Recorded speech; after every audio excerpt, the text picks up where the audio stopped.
ረሳች እንዴት ልተዋች ከነፍሴ ጋር ድርብ ስውር ተሰፍታች ማን ከማን ይበልጣል የትኛውን ልምረጥ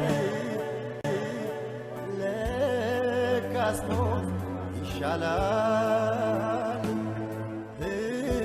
ህሊናን ከመሸጥ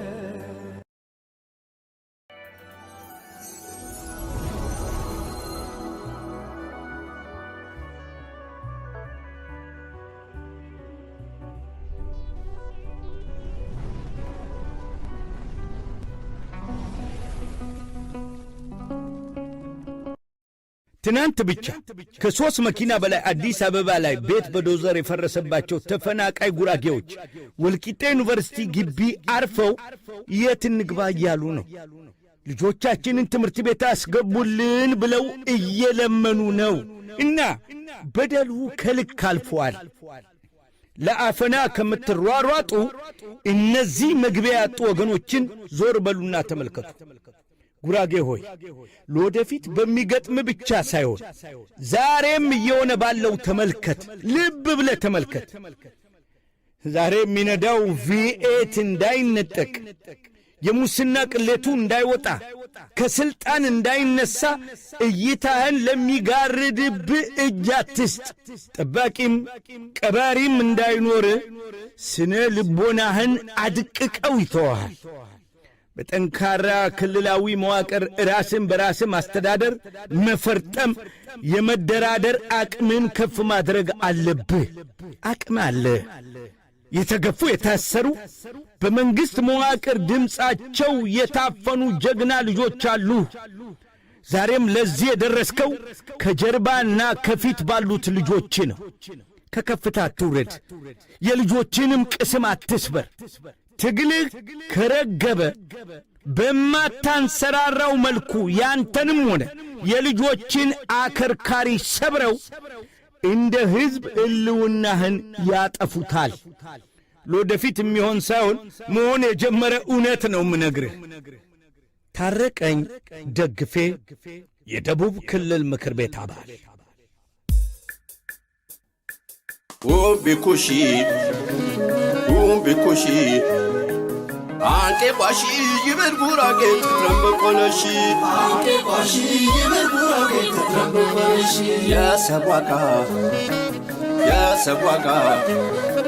የሰብዋጋ ጉራጌ ይብል ደሊወጋ የሰብዋጋ ጉራጌ ይብል ደሊወጋ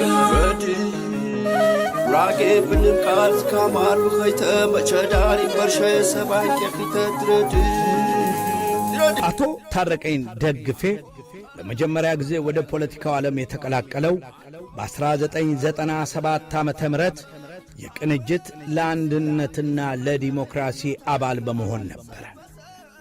በማስከተልም የሰማያዊ ፓርቲ እንዲሁም የኢዜማ አባልና የምርጫ ተወዳዳሪ በመሆን በ2013 ዓመተ ምህረት በተደረገው ሀገራዊ ምርጫ በጉራጌ ዞን እዣ ወረዳን ወክሎ በመመረጥ የደቡብ ክልል ምክር ቤት አባል መሆን ችሏል። በጉራጌ ዞን እዣ ወረዳ አገና ከተማ ተወልዶ ያደገው አቶ ታረቀኝ ደግፌ የመጀመሪያና የሁለተኛ ደረጃ ትምህርቱን እዚያው የትውልድ ስፍራው በሚገኙ የሥራይና አገና ትምህርት ቤቶች ተከታትሏል። ከዚያም ሐዋሳ ዩኒቨርሲቲ በመግባት የመጀመሪያ ዲግሪውን በስነ ዜጋና ስነ ምግባር ትምህርት፣ ሁለተኛ ዲግሪውን ደግሞ በሕዝብ ፖሊሲ ትምህርት ተከታትሎ በብቃት አጠናቋል። መጀመሪያ በመምህርነት ተቀጥሮ ያገለገለው አቶ ታረቀኝ በዩኤስአይዲና በሌሎች አጋር ድርጅቶች የተቋቋመ ግብረ ሰናይ ድርጅት አሰልጣኝ በመሆን በመንግሥታዊ ድርጅቶች፣ በገጠር ወረዳዎች፣ በአዲስ አበባ ከተማ አስተዳደር ትምህርት ቢሮ ስር በሚገኙ የትምህርት ተቋማት ወዘተ ልዩ ልዩ ሥልጠናዎችን ሰጥቷል። አቶ ታረቀኝ የጉራጌ ሕዝብ በክልል መደራጀት ጥያቄውን ለማስፈጸም ከፊት ተሰልፈው በሕጋዊ መንገድ ከሚታገሉና ከሚያታግሉ ሊቃን ግንባር ቀደሙ ነው። በዚህም የተነሣ በተደጋጋሚ ለእስራት ተዳርጓል፣ ተደብድበዋል። አሁንም በእስር ቤት ውስጥ በስቃይ ላይ ይገኛል። እንደሚታወቀው አብይ አህመድ ወደ ሥልጣን በመጣ ማግስት የኦነግን የስልቀጣ ዕቅድ ያስፈጽምለት ዘንድ አባዱላ ገመዳን በደቡብ ክልል ላይ ሾሞ ብዙ ሴራዎችን ጎንጉኗል። ሕገ መንግሥቱን በግልጽ በመጣስ ያለ ሕዝብ ይሁንታ አዳዲስ ክልሎችን አቋቁሟል። በብሔረሰቦች መካከል ግጭትና ቅራኔ እየለኮሰ ብዙዎችን ደም አቃብቷል። ቀደም ሲል በኦሮሚያ ክልል ውስጥ ያልነበሩ አካባቢዎችን በማን አለብኝነት ሰልቅጧል። በአካባቢው የማይታወቁ የኦሮሞ ተወላጆችን በሹመት እያስቀመጠ ራሳቸውን ለጥቅም አሳልፈው በሰጡ ሆዳሞች ተከልሎ በእጃዙር ለመግዛት ሰንሰለቱን ዘርግቷል። በዚህ በኩል የደቡብ ክልል መስተዳድር ፕሬዝዳንት ተብየው የጉራጌ ተወላጁ ርስቱ ይርዳው እንዲሁም በወልቂጤና አካባቢው የብልጽግና ተጠሪ በመሆን የጉራጌን ሕዝብ ጥያቄ ለሥልጣኑ ብሎ ለማኮላሸት በትጋት እየሠራ ያለውን የቀድሞ የሰማያዊ ፓርቲ አባልና የምርጫ እጩ አቶ ክንፈ ሀብቴን ሳይጠቅሱ ማለፍ አይቻልም። ለህብረተሰቡ ምንም የማያውቀው ህብረተሰብ አጀንዳ ሰጥተውት እንዲዋጋና እንዲጨፈጭፍ አድርገውታል። ተጎጂው ምንም ባላወቀበት ህይወት ስራውን አጣጥፎ በሚሰራበት ሰዓት ስራው እየሰራ ያለ እያንዳንዱ ወንድሞቻችን ታርደዋል፣ አባቶቻችን በጥይት አልቀዋል፣ እናቶቻችን ጡታቸው ተቆርጠዋል። መንግስት ይስማልን፣ የመንግስት ያለ ብለን ክልል ሄድ ፌደራል መጣን፣ አንድም የሰጠን ምላሽ የለም። እነዚህ አመራሮች ከማጠንከር ውጪ አንድም ያገኘነው ፍትህ የለም። 7 ዓመት ያልሞላው ህፃን ልጅ በህይወቱ እያለ ተሰልቧል። በጥይት ከመመታት በጥይት መምታት ሲመስል በቢላው አርደዋል። መንግስት አያውቀውም ወይ? ያውቀዋል። የደህንነት ጽሕፈት ቤት ኃላፊ እንዲሁም የሰላም ሚኒስተር ሄዳም በአካል አይታለች። 34,000 ህዝብ ተፈናቅሎ ቡታጅራ ከተማ ሲኖር አይታለች፣ ተረታለች። ብዙ ሴቶች አልቀዋል፣ ብዙ ህፃናቶች አልቀዋል። ይሄ የሰላም ሚኒስተሩ ያውቀዋል። በተበድለው እንደገና መጨረሻ ወንድሞቻችን ምንም ባላራጉት ህይወት እስር ህወሓት በ1987 ዓመተ ምህረት ባጸደቀው ሕገ መንግሥት ከ56 በላይ ብሔር ብሔረሰቦች የሚገኙበትን የሀገራችንን ክፍል ደቡብ ክልል በሚል ማካለሉ ይታወሳል። ከዚያን ጊዜ ጀምሮ በበርካታ ብሔረሰቦች ዘንድ አደረጃጀቱ ተቃውሞ ሲቀርብበትና በክልል የመደራጀት ጥያቄዎች በስፋት ሲነሱ ቆይተዋል።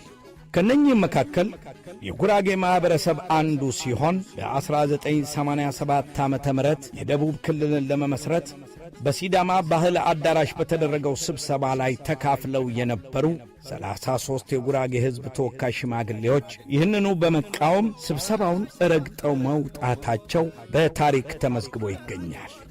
በሕገ መንግሥቱ አንቀጽ 47 ንዑስ አንቀጽ 2 የብሔር ብሔረሰቦችና ሕዝቦች ክልል የመመስረት መብት አስመልክቶ በግልጽ እንደተቀመጠው የክልልነት ጥያቄ የጠየቀው ብሔረሰብ የሕዝብ ተወካዮች ምክር ቤት ጥያቄው በ2/3 ድምፅ ተቀባይነት ካገኘ ለክልሉ ምክር ቤት በጽሑፍ ማቅረብ እንደሚችል ተጠቅሷል።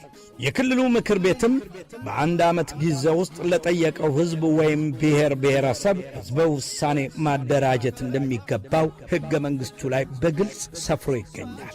በሕዝበ ውሳኔውም በክልልነት ለመደራጀት የጠየቀው አካል በአብላጫ ድምፅ ይሁንታን ካገኘ አዲስ ክልል መመስረት እንደሚችል በሕገ መንግሥቱ ተደንግጎ ይገኛል። ከዚህም ባሻገር በሕገ መንግሥቱ በአንቀጽ 39 ንዑስ አንቀጽ 3 ላይ ማንኛውም የኢትዮጵያ ብሔር ብሔረሰብና ሕዝብ ራሱን የማስተዳደር ሙሉ መብት አለው በማለት ያትታል።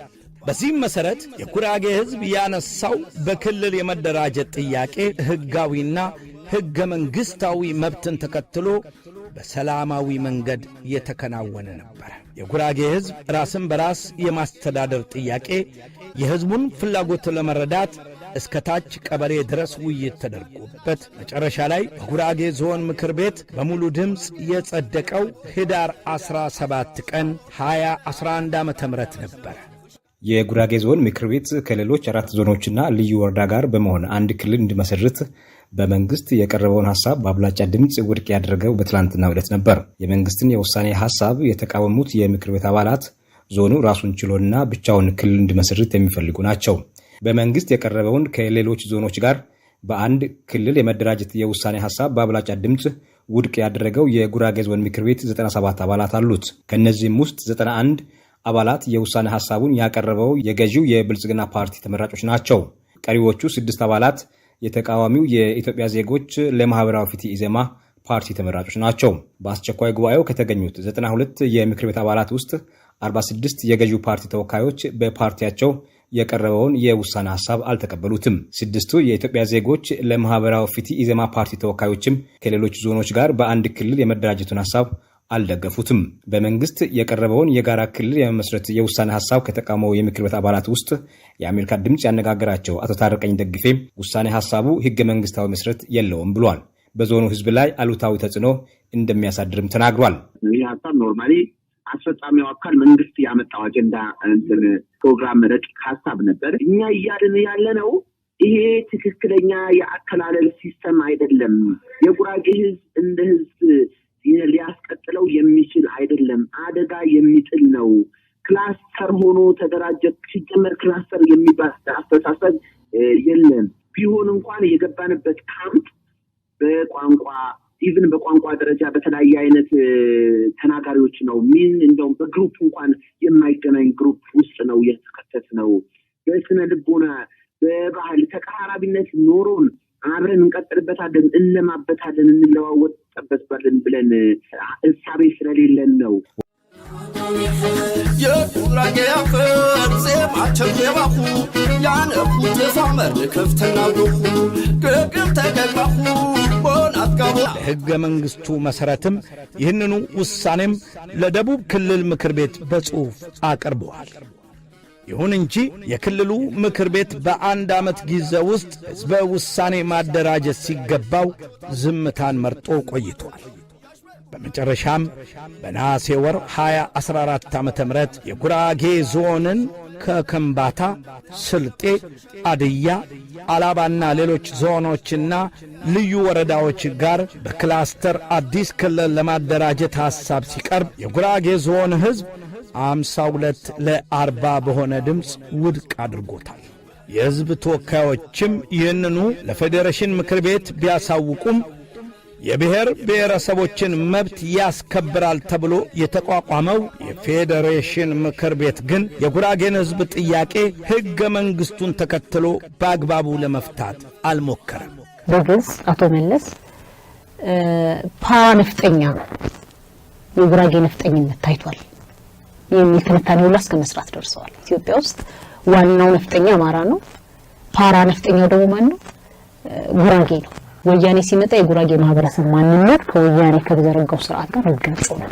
በዚህ ምክንያት ያለቀሰ ይኖር የጉራጌ ህዝብ እየተጎዳ ይኖር። እውነት ለመናገር ግን እንደውም ተጋፋጭ ጠንካራ ህዝብ ነውና የለንተን ለመንጫጫት ለማለቃቀስ ጊዜ ብዙ የለውም። የመጋፈጥ ነገር እንትን ነው። በዚህ ምክንያት ቆይቷል ሳይወጣው ያ ነገር። ያ ማለት አልታመኑም ማለት አይደለም። ህዝቡ ሰፈር አድርጓል በጣም በወያኔ ሰዓት። አሁን በዚህ ምክንያት ምን ሆነ ስትል አንደኛ ህወሓት ያደረገው ነገር ነው። አንደኛ የዘር ፖለቲካ ከስታብሊሽ ከማድረጉ በተጨማሪ የኔ ዘውግ ኤሊት መፍጠር የሚል ነገር ፕሮጀክት ነበረው ህወሓት። የትግሬ ኤሊት ኢኮኖሚክ ኤሊት ማለት ነው መፍጠሩ ላይ ጉራጌ ለፍቶ ደክሞ ሆነ ነው በአምሳላችን የጉራጌ ሀብታም እንፍጠር ብሎ አንድ መንግስት ተመስርቶለት አይደለም ጉራጌ ሀብታም የሆነው ደክሞ ነው እንዳልኩ ነው። ከአያት ከቅድማያት የመጣ ናቹራል ወይ ሀብታም መሆን መንገድ ነው እንጂ መሽሩም ያረገባ እንደ አይደለም። ስለዚህ ልክ በአምሳላችን እንፍጠር ህወሓት ባለ ሀብት የሚል እነሱ ለማታው ባለሀብት ይሉታል። የተደገፈ ባለስልጣን ተደገፈ ወይም ከዘሮ ተነስተ እንደ ባለፉቅ ምትሆንበት እሱን ለማድረግ ምን አደረጉ? ጉራጌን ከመርካቶ መነጠል ቆንኩ ነገር ከመርካቶ በመንቀል ስራ ነበር ባሳዛኝ ሁኔታ ማለት ነው። ልክ አርቲፊሻል የህወሓት ኢኮኖሚክ ኤሊት ለመፍጠር ሲኬድ ናቹራል ሆኖ የጉራጌ ኤሊት እንዲመታ ተደርጓል በታክስ በብዙ ነገር። ያ አሁን የመጣው ነገር ኮንትሪቢዩሽን ያለው ጉዳይ ጉራጌ ለማምረሩ ማለት ነው በቃ እስከ ማለት ለመድረሱ እና አንዳንዴ ክልል መሆኑ የጠቅላላ ብቻ አይደለም በስነ ልቦና ሪዲንግ ማለት በስነ ልቦና ክልል አለኝ ማለት ራሱ ይሻላል ሆምለስነት አይሰማም አትሊስት ከለውጥ የተባለው ነገር ከመጣ በኋላ እሱ ደግሞ ምንድነው የሆነው ስትለኝ ኢሚዲየትሊ ይሄኛው ስርዓት ያው የተለየ ከጉራጌ ጋር ይሄም ስርዓት እንዳልኩ የህወሓት አስቀጣይ ነው እኔ ለይቻለኝ ሁለቱ ግን ይሄ ስርዓት አሁን የሚደር ፖለቲካው ስላለ ጉራጌ ምንድነው የሆነው ስትለኝ የአዋሳ ያው ደቡብ ውስጥ ነው ያለው ጉራጌ ደቡብ ክልል ውስጥ ነው የአዋሳ የሚል ሲዳማ ጥያቄ የክልል ጥያቄ ሲነሳ ኦፍ ኮርስ አዋሳ ላይ ብዙ ይሄን ያህል ዳሜጅ የተወሰነ ነው አዋሳ ላይ በጣም የተሰቃዩት ወላይቶች ናቸው ሰባይ መብት ተሰጣ አሰቃቂ ሞት ነው ለምን እንደሱ ነገር ቢጣራም ጥሩ ነው የሰው ደም የፈሰሰውና እና አሳዛኝ ነገር ወላይቶች ላይ ተደርጓል አዋሳ ይባል ከተማ ላይ እንግዲህ ሌላ ግን ለኩ ምትባል ከተማ ላይ ወጣ ብላ ከአዋሳ ያው ሲዳማ ክልል ውስጥ እኔ እንደውም ባወራ ማለት ነው በዛን ሰዓት ይሄ ስርዓት ጉራጌ በሰላም ክልል ሲጠየቅ ልዩ ኃይል በየአይነቱ ታጣቂ ተልኳል ያኔ ግን ሲዳማዎች ጥያቄ ሲጠይቁ ረብሻ ተነስቶ በማስ ነበር ሰው መግደል ንብረት ማጥፋት ነው ሁሉም ሰው ያውቀው በዛ ሰዓት ግን ወታደር አልተላከም ጉራጌን ሴት የሚያደርግ ወላይታን ሴት ህይወት የሚያድን ንብረት የሚያድን ቶሎ መድረስ ይነበረበት በዛ ሁኔታ ነበር ምንም አልደረሰም ስለዚህ ለኩም ይባል ሀገር ነው በእውነቱ ባይኔ ያየሁት ነው ማወራው በቃ በጣም ይሄ ጉራጌ ቤት ነው ይሏል ይሄ ጉራጌ ቤት ነው ይሏል ልክ እንደፈራረሰ እንደው ሄጄ ሊስት ብዙዎች አይቻሉ ቅርብን ስለሆነ ከዋሳ እና በቃ እውነት እኔ አሁንም አለ በጣም ነው የሚያሳፍ በስንት ቢሊዮን የሚቆጠር ንብረት እንደወደመ እዛ ሀገር ተወልዶ ያደጉ ጉራጌዎች እዛው ምንም ያውቁ ሌላ ንብረታቸው በጥቅም ውጭ ነው ይሄ የብሔር ፖለቲካ ሲዳማ መጥፎ ስለሆነ ምን አይደለም የብሔር ፖለቲካ ወንቻር ነው ይበቃ እንደገና እዚህ ሀገር ላይ የብሔር ፖለቲካ እንዴት ነው የሚወጣው በአማራና በጉራጌ ነው ቀጥሉታል ወላይታ ስለዚህ ደቡብ ከውስጥ ወደ ክልል ሴፍ ካላደረገ ሌላ ክልል ይፈልጋል የወዲድ ብልጽግና አገዛዝም የህዝቡን ጥያቄ ከምንም ባለመቁጠር የክላስተር እቅዱን በኃይል ለማስፈጸም መንቀሳቀስ ጀመረ። ይህን ተከትሎም የጉራጌ ህዝብ በሰላማዊ ሰልፍ፣ በሥራ ማቆም አድማ፣ እቤት ውስጥ በመዋል ወዘተ በተደራጀ መልኩ ዳር እስከ ዳር ተቃውሞውን ማሰማት ቀጠለ። አገዛዙ ነሐሴ 12 ቀን 2014 ዓመተ ምህረት በዞኑ ኮማንድ ፖስት አውጆ ከፍተኛ ቁጥር ያለው የታጠቀ ሰራዊት በማሰማራት ሰላማዊ ሰዎችን ገሏል። የህዝብ ተወካዮችን፣ የብልጽግና ፓርቲ ሹሞችን፣ ወጣቶችንና ሕፃናትን ሳይቀር በጅምላ እያፈሰ ወደ ሌላ ስፍራ በማጋዝ አስሮ አሰቃይቷል። ከዚህም በተጨማሪ ዞኑ ለአንድ ዓመት ያህል በኮማንድ ፖስት ስር እንዲሆን ተደርጎ ማህበረሰቡ ለከፍተኛ የሰብአዊ መብት ጥሰትና ጣልቃ ገብነት ተዳርጓል። የክልሉ መንግስት እዛ አካባቢ ላይ ኮማንድ ፖስት እንዲቋቋም ወስኗል።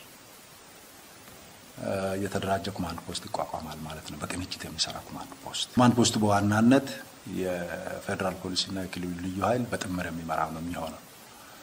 ከዛሬ ጀምሮ ስራው ተጀምሯል። ተጠናክሮ የሚቀጥል ነው የሚሆነው።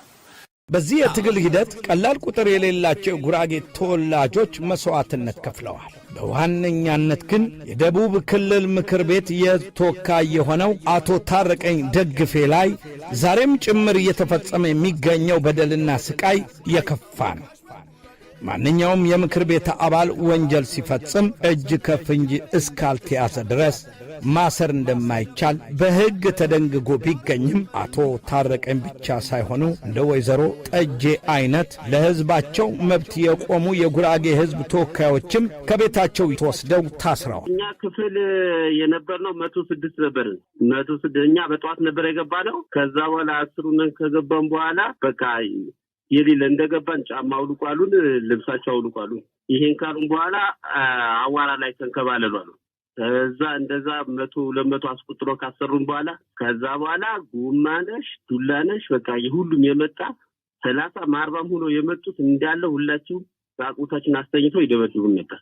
አቶ ታረቀኝ ደግፌ ህዳር 17 ቀን 2015 ዓመተ ምህረት በታጠቁ የፌዴራል ፖሊሶች አዲስ አበባ ከሚገኘው መኖሪያ ቤቱ ከፍተኛ ድብደባ ተፈጽሞበት ወደ እስር ቤት ተግዟል።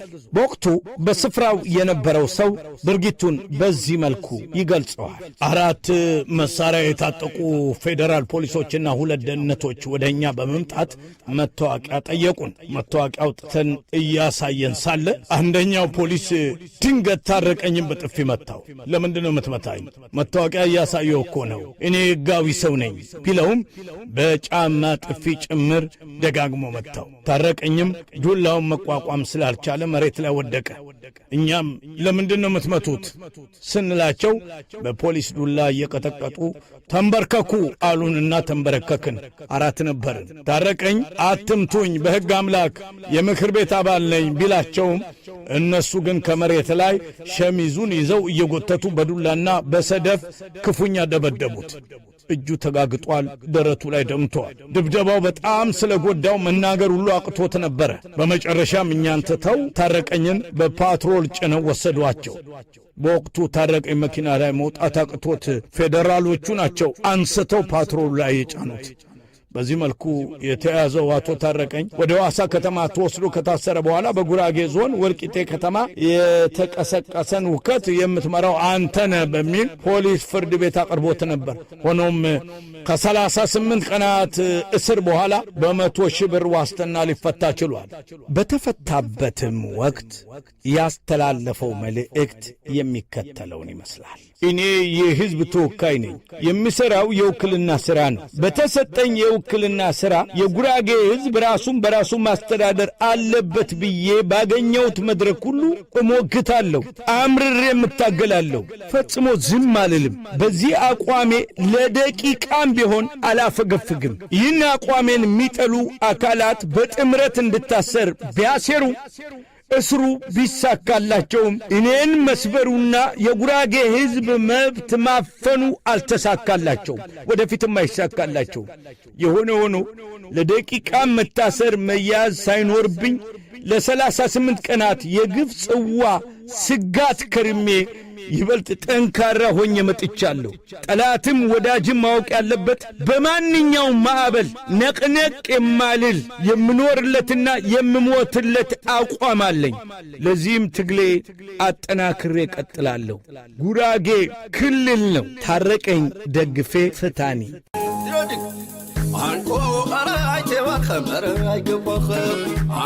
ከዚያም በኋላ በነሐሴ ወር 1995 ዓመተ ምህረት ወልቂጤ ከተማ በተካሄደው የማዕከላዊ ኢትዮጵያ ክልል ምክር ቤት ጉባኤ ላይ የሥነ ሥርዓት ጥያቄ በማቅረብ ይህ ረቂቅ በዚህ ምክር ቤት ሊቀርብ አይገባም፣ የደቡብ ክልል ፈርሷል፣ ጉራጌ በራሱ ምክር ቤት በክልል ለመደራጀት ወስኗል፣ አሁን እየተደረገ ያለው ነገር ሕገ መንግሥቱን የሚጻረር ነው፣ ይህ የማይሆን ከሆነ ግን ጉራጌን በመቅበር ሂደት ላይ ተሳታፊ መሆን ስለማልፈልግ ለመውጣት እገደዳለሁ ብሎ ነበር። አፈ ጉባኤዋም ቅሬታውን እንደማይቀበሉት በመግለጽ መውጣት እንደሚችል ተናግረው ታረቀኝ ከአዳራሹ በመውጣት ላይ ሳለ በጸጥታ ኃይሎች በመያዝ ለቀናት ታግቶ ተለቋል። በመጨረሻም የማዕከላዊ ኢትዮጵያ ክልል ምክር ቤት ታኅሳስ 9 ቀን 2016 ዓ.ም ባካሄደው አስቸኳይ ጉባኤው ላይ የክልል ምክር ቤቱ እንደራሴ የሆነው የአቶ ታረቀኝን ያለመከሰስ መብት እንዲነሳ ውሳኔ አሳልፏል። ይህን ተከትሎም ታኅሳስ 29 ቀን 2016 ዓ.ም አቶ ታረቀኝ ከድሬዳዋ ከተማ ታፍኖ ወደ አዲስ አበባ ከተወሰደ በኋላ ወደ ሆሳዕናና ወልቂጤ እስር ቤቶች ተዛውሮ እስከ ዛሬ ድረስ ከ1 ዓመት በላይ በስቃይና እንግልት ላይ ይገኛል። እስካሁንም ከ17 ጊዜያት በላይ ፍርድ ቤት ቢቀርብም ፍትሕ ሳያገኝ እንዲሁም የዋስ መብቱ ሳይጠበቅለት በቀጠሮ ብቻ ጉዳዩ እንዲንዛዛ ተደርጓል። አቃቤ ሕግ በእነ አቶ ታረቀኝ ላይ የመሠረተው ክስ በ2015 በወልቂጤ ከተማ ውሃን ሰበብ አድርገው በጠሩትና ባስተባበሩት ተቃውሞ በጠፋው የሰው ሕይወት የአካል መጉደልና ንብረት ውድመት ተጠያቂ ናቸው የሚል ይገኝበታል።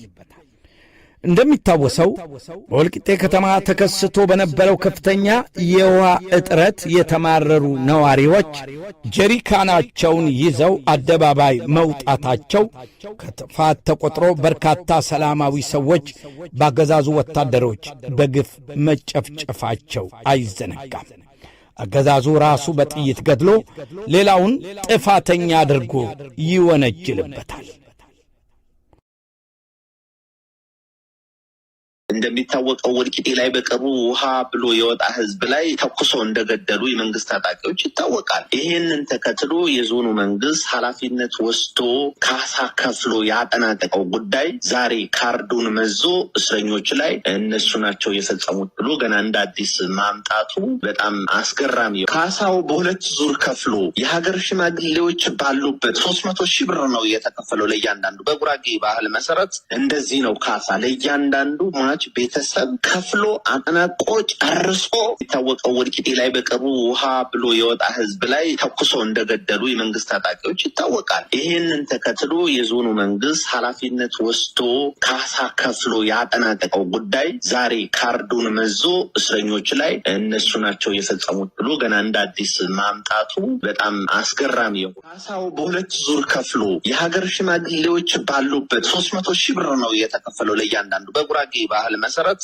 እንደዚህ ነው ካሳ ለእያንዳንዱ ሟች ቤተሰብ ከፍሎ አጠናቆ ጨርሶ ዙፋንን ለመወንጀል አመጡት።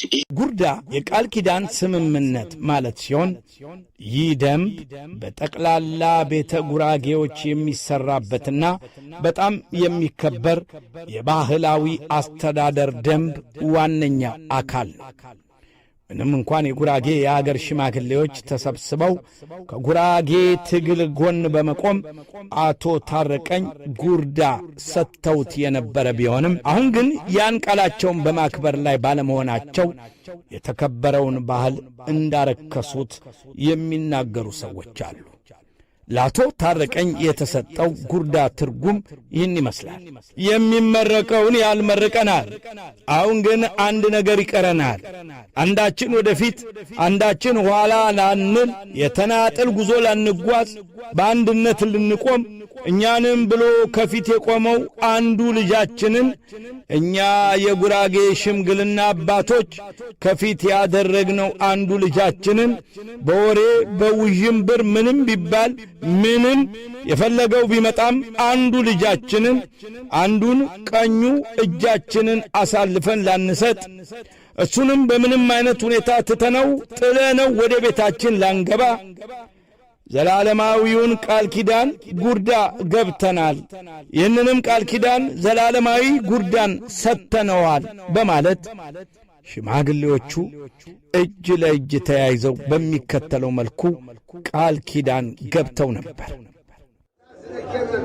ይደሪያ ቃል አዋዋና ጉረታምካ አተንዳይ ዜየ አተንዳይ አንቄየ ባናኔ አተንዳይ ዜንዳ አተንዳይ አንቄየ ባናኔ ይፍቴ ወረርቸንዳ አቀፈነ ቤተንዳ ባንከባ ይፍቴ ወረርቸንዳ አቀፈነ ቤተንዳ ባንግባኔ ባንቹ ለኮለክ እማት የጠበጥም ወይታ አንኪታይ ዝኽ እማት የጠውጭ ታሪክ ሹሽቶታ ቢያልፍ ችግር ያመጣል። ዋና ዘንጋ ታሪክ ወጡ ተጋር ኸየኸሬ አዋ አተርጀንዳ አሳለፍንም አተርጀንዳ ቸነም ይና ቦሬ አሃታ ብረገግነም ያንቄ ባንት ገፈኔ ጉልዳው ልጣበነታ ያንቺን ተጉርጭም ጉልዳ ይኽራን ኸረዌ ያንቺን ተጉርጭም ጉልዳ ይኽራን ኸረዌ ያንቺን ተጉርጭም ጉልዳ ይኽራን ኸረዌ ባጭ መዳረስማ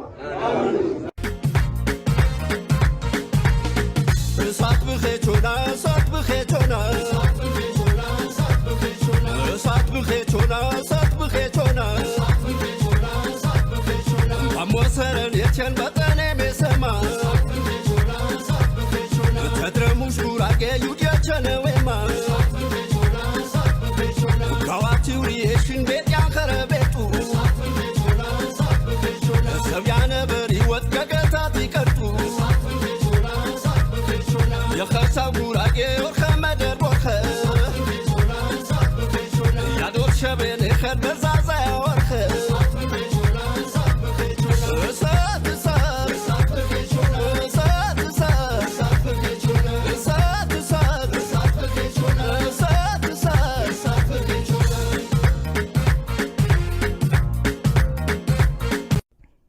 በመጨረሻ የጉራጌ ሕዝብ ብቻ ሳይሆን መላው የሰው ልጆች መብት የሚያሳስበው ኢትዮጵያዊ ሁሉ ለአቶ ታረቀኝ ደግፌና አብረዋቸው በስር ላይ ለሚገኙት አቶ አይደር ሙራድና ሌሎችም እስረኞች ድምፅ በመሆን እንዲሁም የታሰሩበት ቦታ ድረስ እየሄዱ በመጠየቅና ከቤተሰቦቻቸው ጎን እንድንቆም በማክበር እንጠይቃለን።